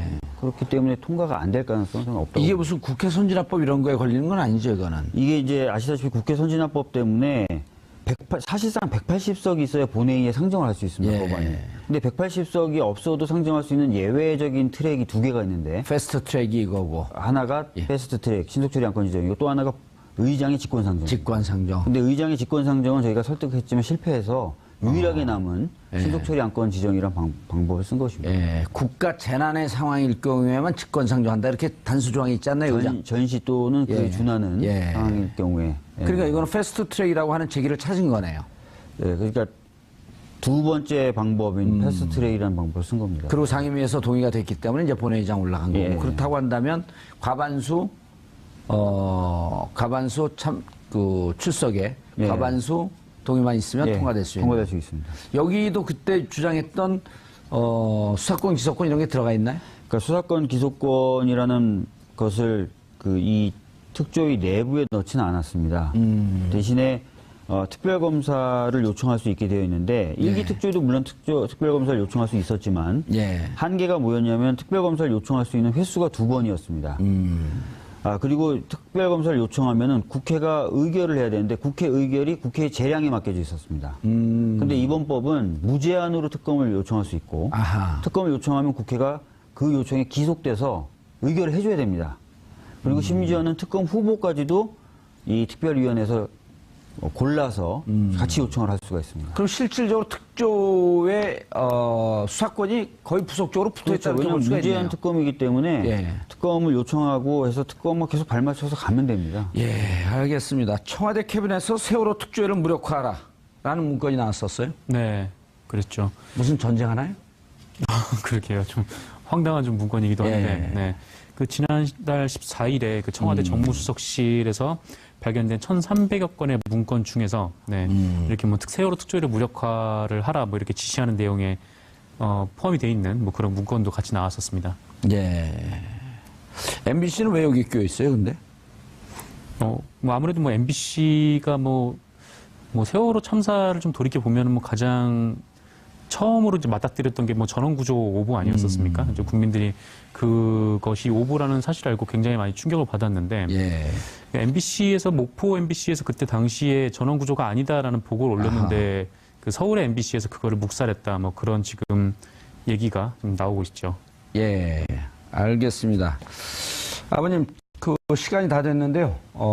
우리 세월호를 3년 동안 잊지 않고 있었던 가족, 그다음 대통령,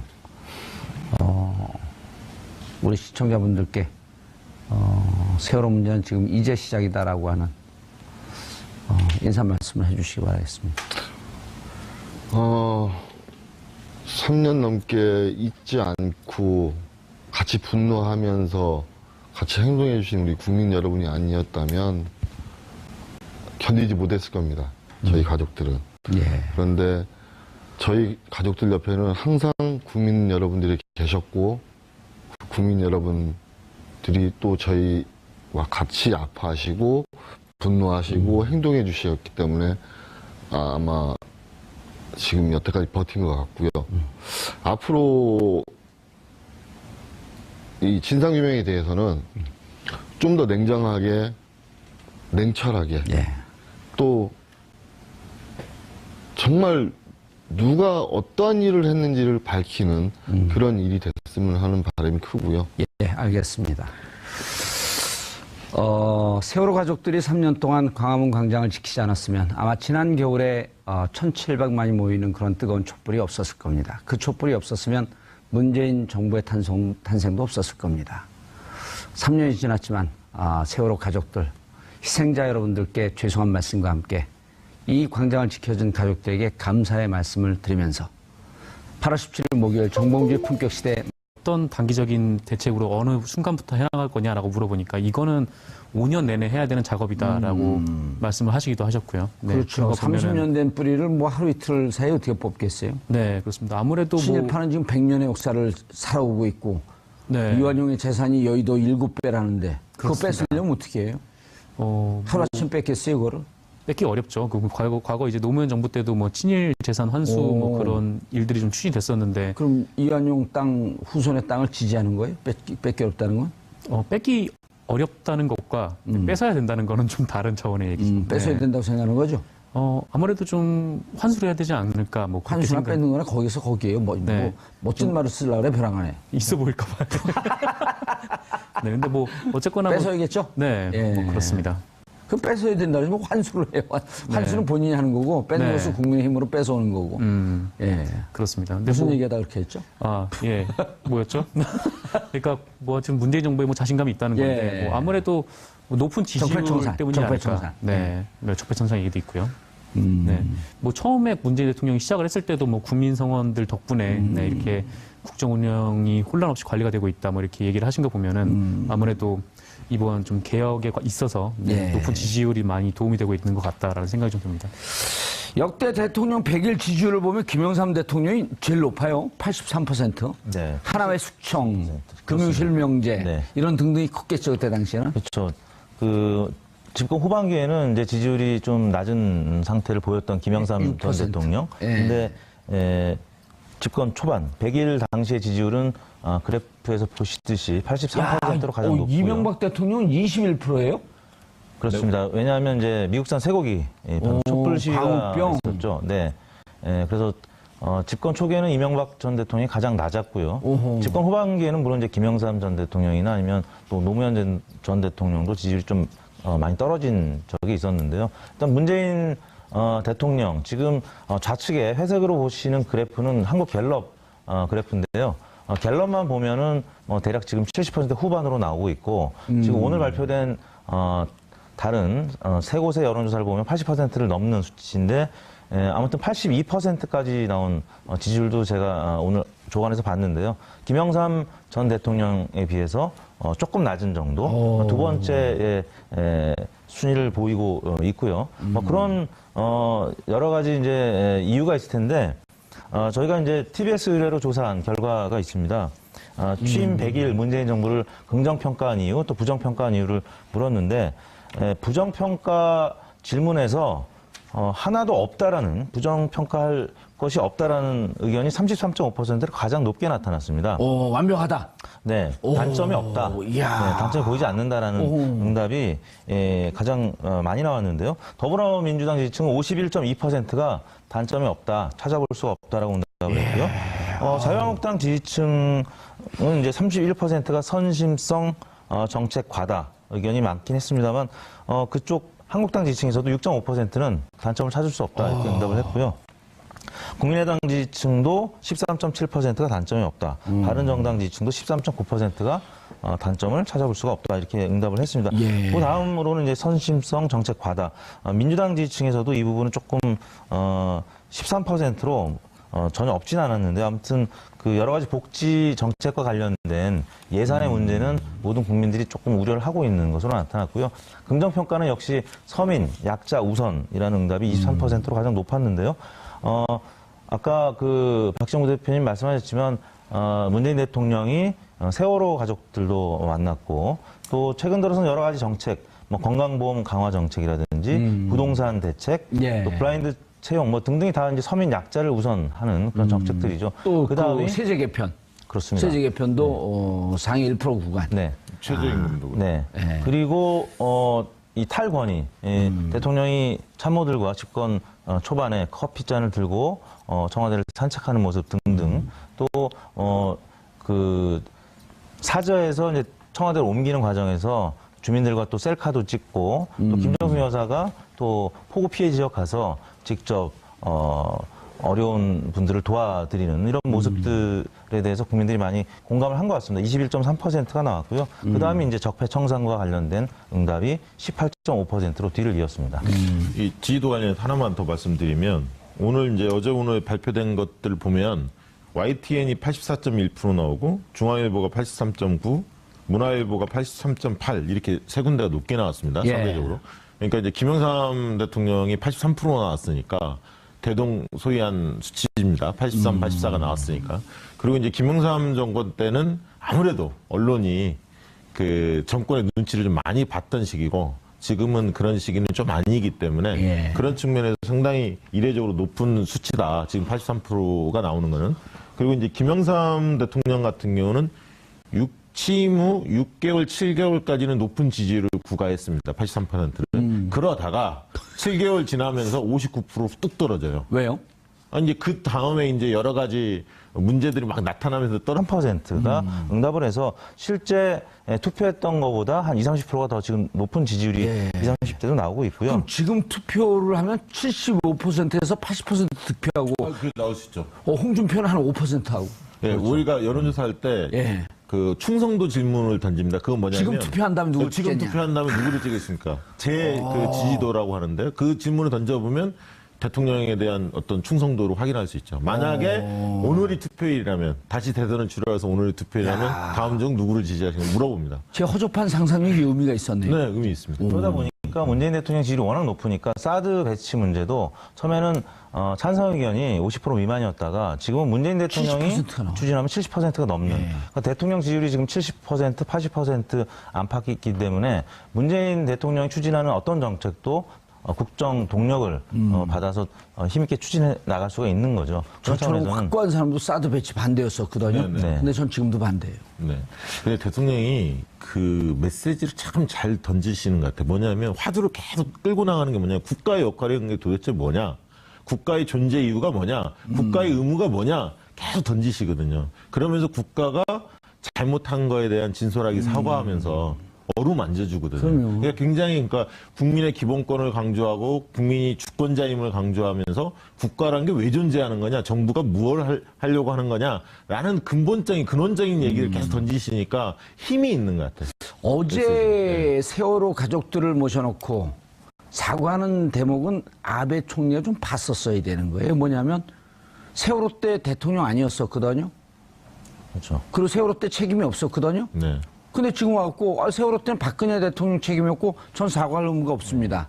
그런데 이 책임 중에 가장 중요한 게 공직자는 연대 책임이 있단 말이에요. 조상이 잘못한 것도 연대 책임으로 인해서 그 국가를 구성하고 있는 후손이 사과해야 된다. 아베가 그런 거 보지 뭐 보고 있어요?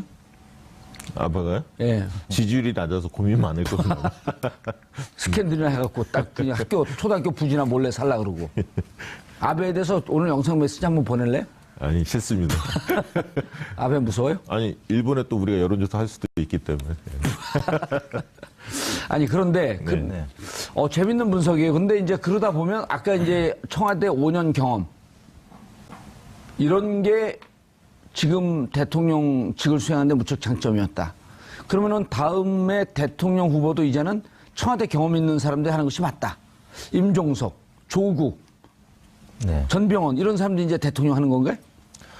전제 조건은 이제 문재인 정부가 예. 5년 동안 계속 좋은 성적을 가져가고 집권 5년 차 때는 대부분 뭐 30% 혹은 20%대로 지지율이 떨어지는데 레임덕이라고 하는 수준이 대략 뭐 30%대 뭐 한 중반 정도 그렇죠. 이하로 떨어질 텐데 만약에 문재인 정부가 한 35%에서 40% 이상 계속 국정수행 지지도를 이어간다면 차기 주자군들은 훨씬 더 힘을 받고 정권이 교체돼도 안정적으로 국정을 운영할 수 있겠구나라는 국민들의 어떤 편안한 마음 때문에 많은 지지를 받을 수 있을 겁니다. 청와대 출신들이 더 유리하냐 이걸 묻는 그렇죠. 거예요. 이제 유리한 거죠. 이럴 수 있는. 다음에 만약에 대통령 지지율이 계속 잘 나가면 너 장관 될래, 수석 될래, 청와대 수석 할래.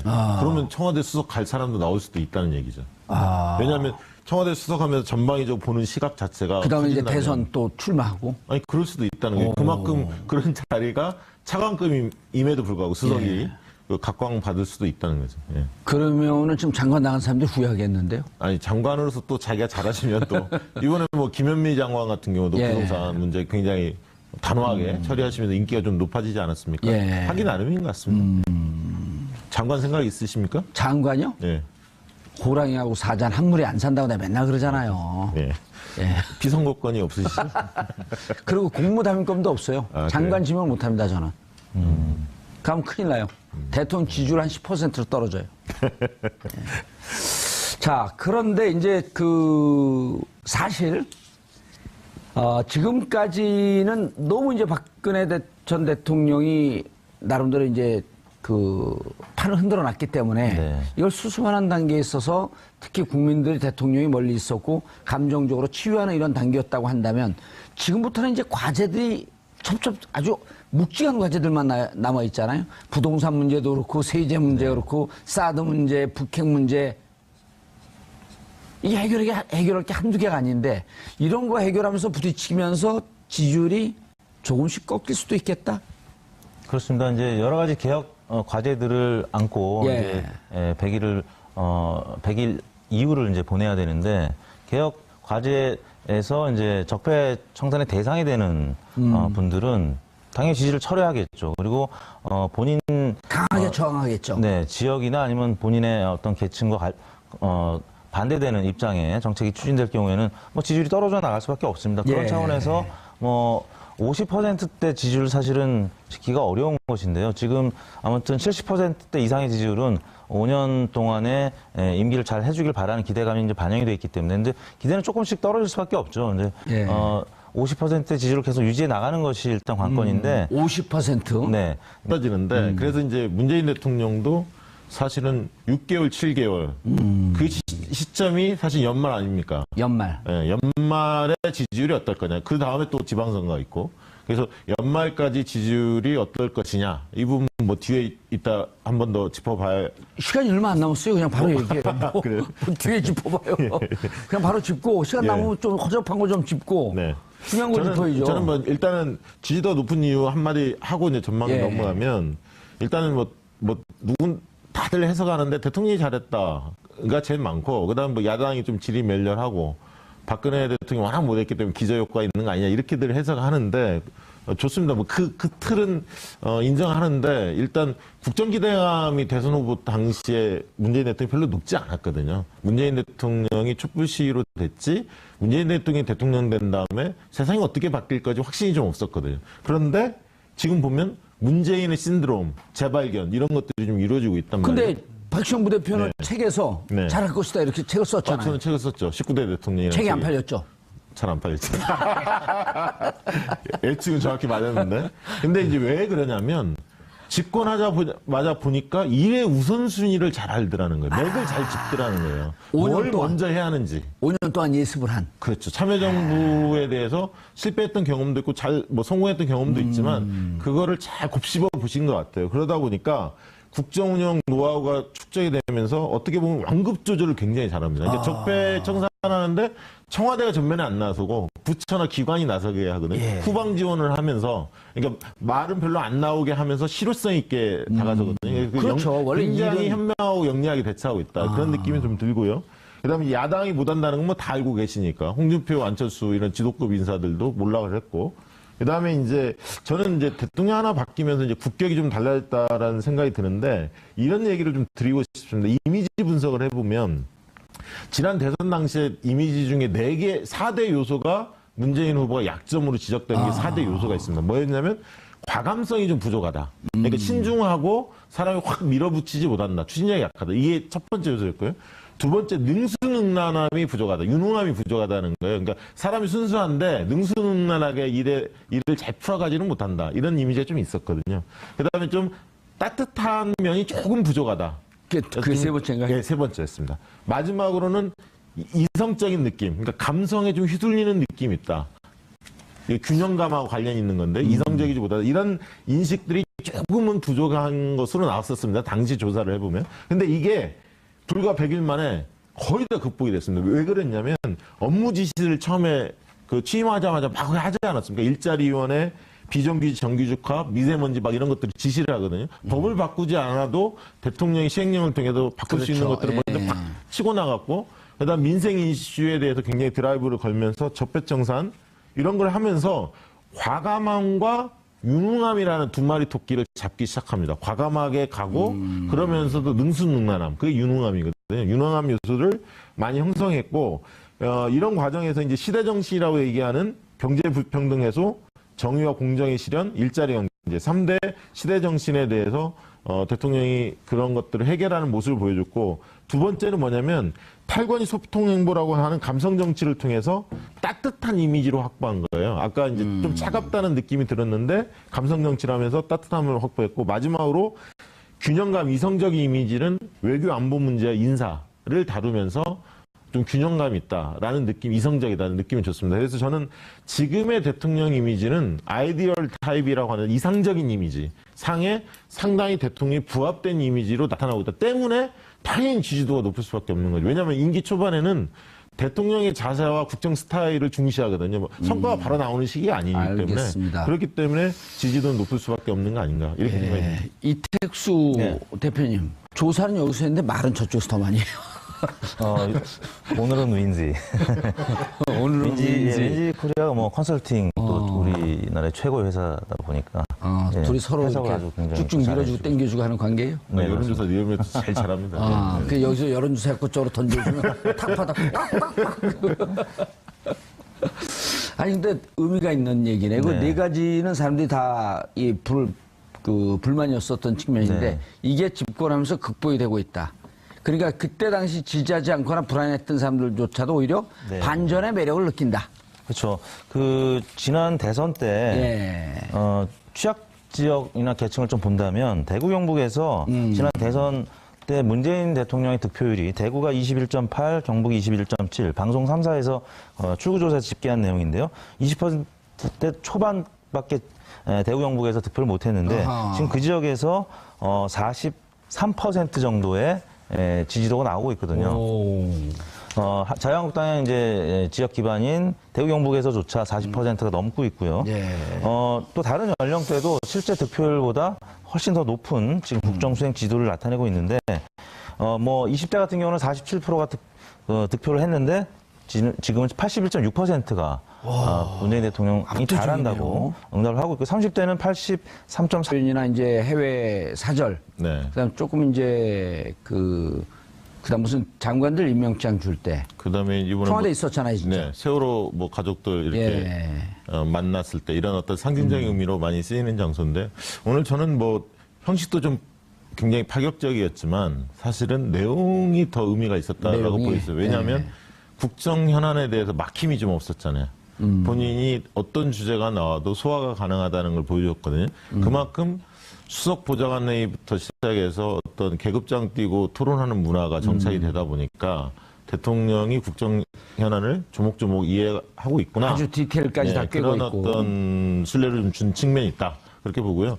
요즘에 보면 민간단체장들도 이 소통의 장들을 주제 제한 없이 주민들하고 많이 갔습니다. 이미.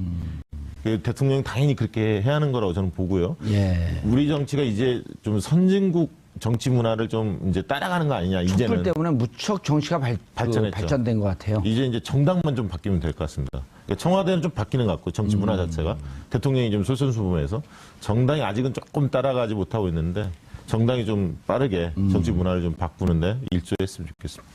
오늘 뭐 나온 내용 중에 좀 의미 있는 내용들은 없었나요? 기자회견. 오늘은 저는 눈에 띄었던 게 이 정부의 시작은 예. 지난 그 촛불 광장에서 시작됐다는 걸 명확히 발언을 했고요. 지난 100일을 문재인 대통령이 이렇게 규정을 했습니다. 국가 운영의 물길을 바꾼 100일이었고 물기를 바꾼 아주 그다음에 인상적이었어. 진정한 국민 주권을 시작하는 100일이었다. 그리고 국정 운영의 가장 큰 힘은 국민이다. 국민 주권에 대해서 새로운 시대가 개막되었음을 선언하는 그런 어떤 상징적인 표현들이 많이 담겨 있었습니다. 이게 주권자로서 국민을 바라보기 시작했고 국민들도 스스로 본인들이 주권자임을 깨닫게 되는 시기가 아니었느냐 이렇게 예. 보시는 것 같아요. 알겠습니다. 이택수 대표님. 네. 여론조사 내용으로 넘어가야 될까요? 네. 예. 문재인 대통령 지지율이 저희 리얼미터 조사 오늘 주중 집계한 결과 71.2%로 지난주 대비 소폭 하락하긴 했습니다만 70% 초반을 유지했고요. 지금 오늘 연이어서 발표된 타 언론사 조사 결과들이 여러 곳 나왔는데 80%를 넘는 조사 결과들도 한 3곳 정도 눈에 띄었고요. 예. 지난주에 발표된 한국갤럽, 리얼미터, 또 한국리서치는 70%대 후반 또 초반 이렇게 나타나고 있는데요. 오늘 방금 마감된 저희 리얼미터 일간 조사에서 74.4%로 오늘 결과만 보면 어제 대비 한 3%포인트 오른 수치를 보였습니다. 오늘 취임 100일 기자회견 하면서 많은 국민들이 또 관심도 갖고 또 좋게 평가했다는 얘기겠죠. 그리고 타 언론사에서 아무튼 여론조사가 80% 넘는 결과들이 발표가 되면서 일종의 밴드웨건 효과도 나타난 것 같습니다. 예. 박시영 부대표님, 계속 70%가 넘는 고공행진, 특히 한반도의 아주 급격한 안보 위기, 네. 전쟁 일촉즉발의 상황에 가도 이 지지율이 떨어지지 않는. 네. 특히 이제 진보 진영의 대통령일 경우에는 안보 불안이라고 네. 하는 보수 진영의 비판과 공격이 계속 있었잖아요. 네네, 그렇죠. 그럼에도 불구하고 70%가 떨어지지 않아요. 예, 리얼미터 조사를 보면은 이제 보수층에서 긍정평가가 40.9, 부정평가가 47.7로 부정평가 근소하게 높았습니다. 근데 뭐 이유가 여러 가지 있겠습니다만 안보에 대한 어떤 그 이슈들이 좀 부각을 했고 예. 야당이 그 최근에 발표한 뭐 문재인 케어 관련해서도 선신성 정책 아니냐 그런 어떤 공격이 좀 거셌고 또 계란 파동 뭐 이런 것들이 좀 맞물리는 것 같은데 문제는 이런 것들이 보수층의 결집의 흐름은 나타나고 있지 않다는 거죠. 그러니까 한국당의 지지도 자체가 10% 내에서 계속 움직이고 있기 때문에 약간 이제 그 야당의 공세 그리고 안보에 대한 어떤 이슈가 부각되면서 잠시 보수층이 약간 이탈을 하고는 있습니다만 큰 흐름상 그 크게 이탈한 것 같지는 않고요. 아까 이제 전화조사에 비해서 ARS 조사가 조금 낮게 나오는 경향이 최근에 좀 보였는데 최근 이제 일간지나 그 공중파 방송에서는 80% 이상 다 높게 나왔습니다. 그래서 그 이유는 한마디로 얘기하면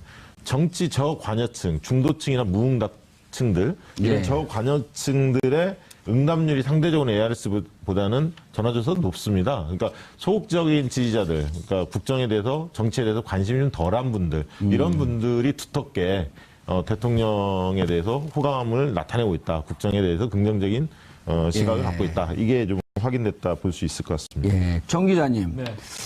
기자회견 그 모두 연설할 때 이런 얘기를 했어요. 국민의 마음 끝까지 지켜가겠다. 네.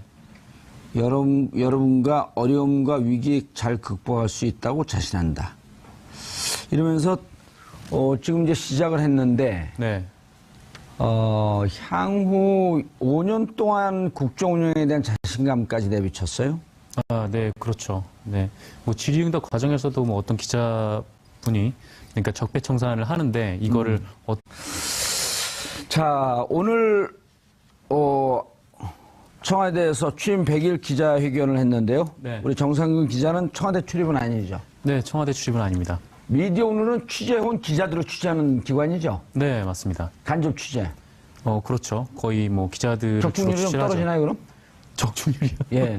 뭘 예상했길래? 기사의 적중률. 아, 기사의 적중률이요? 예. 또 오히려 뭐 2차 취재를 하니까 뭐 이게 좀 높지 않은가 네, 자부를 하고 있습니다. 노무현 대통령께서 그랬잖아요. 직접 취재는 하지 않고 다른 기사 쓴 거 받아 쓰고 앉아있다고. 아, 저희는 받아 쓰진 않고요. 아, 취재를 해요? 네. 만약에 뭐 사회적 이슈가 있다 그러면 예. 그 취재를 한 기사를 취재를 하거나 네, 그렇습니다. 그 미디어 오늘 그 취재를 잘하잖아요, 또. 네. 내용이 좋고. 그런데 오늘 청와대 분위기는 어떻게 봤어요? 오늘 청와대 분위기 뭐 전례 없다기보다는 이전 정권과는 워낙 확연히 좀 다른 분위기에서 좀 진행이 됐던 것 예. 같다라는 그런 평가가 나오더라고요. 일단 뭐 윤영찬 수석이 네, 말씀하셨듯이 뭐 사전에 뭐 질의응답 내용이 전혀 조율된 건 없었고, 네, 그래서 그 자리에서 뭐 순서 정도만 정해놓고, 네, 그 자리에서 손을 들고 직접 기자가 선택을 하면은 그 기자가 그때 바로 이제 질문을 하고 그 대통령은 사전에 정보가 없는 상태에서 거기에 대해서 답변하는 형식으로 좀 이루어져서 예. 네. 뭐 어떻게 보면은 좀 시간이 좀 더 길어진 측면도 있고 근데 또 다르게 보면은 대통령의 솔직한 생각을 좀 들을 수도 있던 그런 예. 시간이었던 것 같습니다. 그 전에 사전에 여론 그 질문지를 조율하고 이러는 게 좀 비정상 아니에요? 이를테면 네. 1933년도에 집권해서 45년까지 대통령직을 수행했던 루즈벨트 같은 경우는 네. 일주일에 2번씩 기자가 간다면 프리로 해서 네. 집권 내내 12년 동안 1000회 정도의 기자 간담회 기자 회견을 하거든요. 네. 아무런 사전 준비도 없이. 그렇죠. 근데 우리 대통령들은 사전 준비했다라고 하는 게 대통령의 퀄리티나 컨텐츠가 떨어졌다. 이런 걸 스스로 자인한 거 아닌가요? 뭐 그렇게 볼 수 있죠. 일단 뭐 박근혜 전 대통령 같은 경우에는 뭐 일단 기자회견 자체를 안 했으니까요. 근데 기자들이 직접 사전 짜는 것도 못 읽었대잖아요. 네, 뭐 사전에 질문지를 조율을 했고, 근데 더 황당한 거는 그렇게 뭐 사전에 질문이 다 조율돼서 그게 밖으로 유출이 돼서 저희 미디어오늘이 그거를 취재해서 아마 기자회견에 이런 질문이 나올 것이다라는 보도까지 나왔는데, 근데 그럼에도 불구하고 연기를 하는 모습을 좀 보여줬었다는 거죠. 네. 뭐 다 정해져 있는데 누가 질문할지를 알고 있는데 예. 거기서 이제 질문할 사람 하면은 기자들이 또 손을 다 들고 거기 또 동의해서 그 연기를 같이 해줘요. 기자들이. 네, 거기서 이제 그래서 더욱더 네, 기자 사회에 대한 비판이 좀 심했었죠. 무슨 네, 이런 날. 모래기. 기레기. 네. 그런 얘기들도 많았었고요. 그런 걸 누가 한 명 기자들이 이거 지금 뭐 하는 겁니까? 네. 기자들 질문을 정확하게 받아야죠. 사전에 조율하고 짜고. 이거 뭐 하는 겁니까? 이렇게 한마디 누가 항의라도 안 했어요? 뭐 그런 항의를 할 수가 없는 게 이게 그 박근혜 정부 때만 해도 이게 출입처 시스템이 명확해서 그러니까 예. 출입 기자단이 있잖아요. 그러니까 출입 기자단에 소속이 되지 않거나 출입 기자단에서 징계를 받아서 쫓겨날 경우에는 그러니까 아예 질문 기회도 박탈돼 버리니까 네. 거기서 좀 뭐 내부에서는 불만이 있는 기자도 있었지만 어쩔 수 대놓고 없었죠. 항의를 하지 못했던 부분도 있었죠. 이택수 대표님, 네. 그 오바마 대통령도 그 정치 부장들 데려다 놓고 한 2시간 동안, 1시간 반 동안 네. 프리토킹 하면서 이 디스커션하고 이런 거에 대해서 아주 유명했었거든요. 그러면서 네. 정책도 듣고 자기 얘기도 하고 그리고 나에 대해서 부정적으로 기사를 쓰고 싶으면 써라. 네. 그랬더니 오히려 엠바고를 걸고 기사를 안 써줬다는 거 아니에요? 네. 네. 우리 대통령들은 이제 문재인 대통령이 처음 그걸 하는 건데 네. 이게 정상적이지 않나요? 정상화돼 가고 있는 거죠. 예. 뭐 한미 정상회담이 기억이 나는데 오바마 전 대통령을 얘기하셔서 오바마 전 대통령 당시 오바마 대통령과 박근혜 대통령이 한미 정상회담 할 때 굉장히 자유롭지 못한 그 기자회견 네. 태도 때문에 많은 우리 국민들이 좀 실망하는 모습을 보였고 뭐라 물어보니까 박근혜 전 대통령이 뭐라 네. 그러셨죠? 잊어먹어. 네. 그 현장에서 그 예기치 않은 질문에 대한 답변은 전혀 못했던. 네. 그래서 뭐 소통 방식의 차이가 아니겠느냐라고 그냥 애써 좀 변하는 분들도 있었는데 최순실 사태가 터진 다음에 비로소 그게 아니었었구나라고 또 실망을 굉장히 이제 크게 했었던 건데요. 이제 오늘 반대가 됐죠. 기자회견에 대한 평가는 좀 어떠세요? 기자회견 때문에 잠시 후 소개해드리겠습니다만 일간 지지율 방금 마무리된 예. 조사 결과 굉장히 지지율이 또 오늘 올라갔거든요. 한 2, 3%, 3, 4% 네, 3% 정도 예. 올라갔고요. 한미 정상회담 뭐 다시 이제 얘기를 하게 되면 지금은 또 상황이 바뀌어서 문재인 대통령 기자회견 굉장히 편하게 하는 그런 우리 지도자가 선출이 됐는데 미국은 또 반면에 트럼프는 지금 대언론 관계가 굉장히 안 좋죠. 그래서 계속 공격을 하더라고요, 네. 기자들을. 참 이게 안타까운 것이 그 한미 정상이 동시에 그렇게 좀 기자들과 허심탄회하게 토론할 수 있는 그런 무대가 언제 많이 될지 모르겠는데 아무튼 다행스럽게 현 정부 들어서는 오늘 기자회견을 보면서 굉장히 오히려 기자들이 좀 긴장하는 모습을 보였고 대통령은 굉장히 마음을 열고 토론하는 모습 예. 굉장히 보기 좋았던 것 같습니다. 박시영 부대표님, 기자들이 영빈관에 초청된 건 처음이라 그러더라고요. 네, 그렇다고 예. 들었습니다. 춘추관에 보통 하는데요. 춘추관에서 하고 이제 영빈관은 국회